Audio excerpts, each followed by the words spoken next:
Okay, so you're planning a trip to Florence. Amazing. It's one of those bucket list places, right? But it comes with this huge question. Where on earth do you stay? Now, the obvious answer is the historic center. But what if I told you the best experience, the real, authentic Florence, is somewhere else entirely? We're going to break down an insider's take on finding the city's true artistic soul. So here's the thing about Florence. You go for the art, the history, that feeling of just walking through the Renaissance itself. But let's be real, the reality can be a sea of tour groups and selfie sticks. It's a classic travel problem, isn't it? How do you get all of that magic without the madness? Well, according to a Florentine native, someone who really knows the city inside and out, there's a secret that most tourists completely miss. The solution to finding that breathtaking, authentic experience, it's not in some far-flung neighborhood. It's just a few steps away, right on the other side of the Arno River. Now, to really appreciate why this tip is such a game changer, you have to understand the trade-off you're making when you stay in the main historic center, the Centro Storico. I mean, this is where it's all at, right? The Uffizi, the Duomo, the Ponte Vecchio, it is literally the postcard version of Florence. And this slide really nails the two sides of that coin. On one hand, the convenience is unbelievable. You are surrounded by world-changing history at every turn. But that convenience comes at a cost.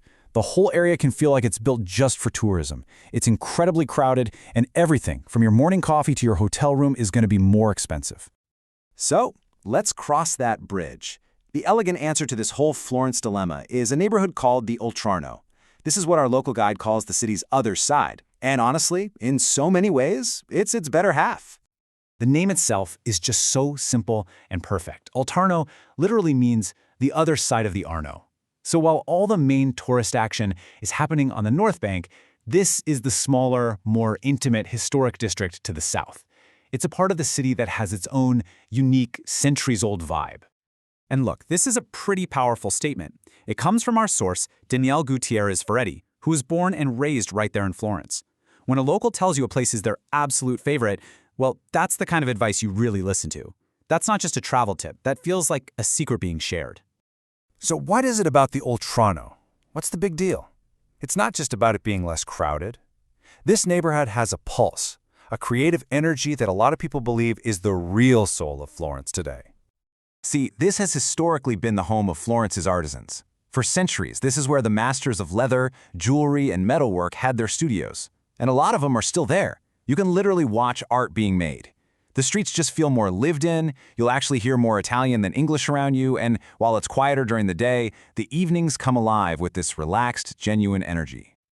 You know, what this all adds up to is a place that has somehow managed to hold on to that old-world romanticism of Florence. If you're picturing that timeless version of the city from books and movies, this is where you're going to find it, tucked away from all the main tourist drags. Okay, so the atmosphere is incredible, we get it. But what do you actually do there? I mean, besides the famous Pitti Palace, the Oltrarno is all about the experience itself.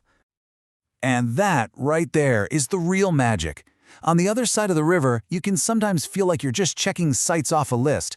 But here, the joy is in the discovery. It's all about slowing down, getting wonderfully lost, and stumbling on some hidden courtyard or tiny workshop you would never, ever find in a guidebook.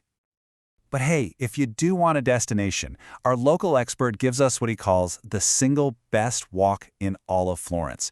You start at an old city gate, you climb this beautiful path that winds up through olive groves, and you end up at Forte di Belvedere for a view that will, I promise you, just take your breath away. It's an experience that feels a million miles away from the crowds below.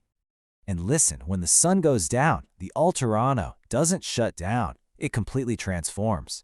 This is where Florentines actually go out. The Piazza Santo Spirito is just buzzing with life as people fill up the cafes and restaurants all around this beautiful church. It's lively, it's social, and it feels 100% authentic. So if you're sold on the idea, let's get practical.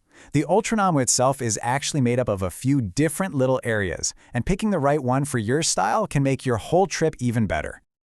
Okay, think of it like this. If your main goal is to just live like a local and see the fewest tourists possible, you're going to want to aim for San Frediano. If you love chic galleries and stylish little boutiques, then the slightly more upscale San Nicolo is definitely your spot. And for that perfect blend of everything, amazing restaurants, local life, and a vibrant energy, Santo Spirito is the absolute beating heart of it all. So, who is this for? Well, it's an amazing choice if you've been to Florence before and you're ready to go a little deeper. But honestly, it's also perfect for a first-timer who just prefers a more authentic, less overwhelming experience from the get-go. And that right there, that's the key. You're not staying way out in the suburbs. You're still just a 5 or 10-minute walk from the heart of everything. The Oltrarno really offers the traveler's holy grail. You get the proximity without all the pandemonium. You truly get the best of both worlds. Ultimately, staying in the Oltrarno is a choice. It's choosing character over crowds. It's choosing discovery over just ticking things off a checklist. It's about deciding not just to see Florence, but to actually feel it. So the real question is, which version of Florence do you want to experience?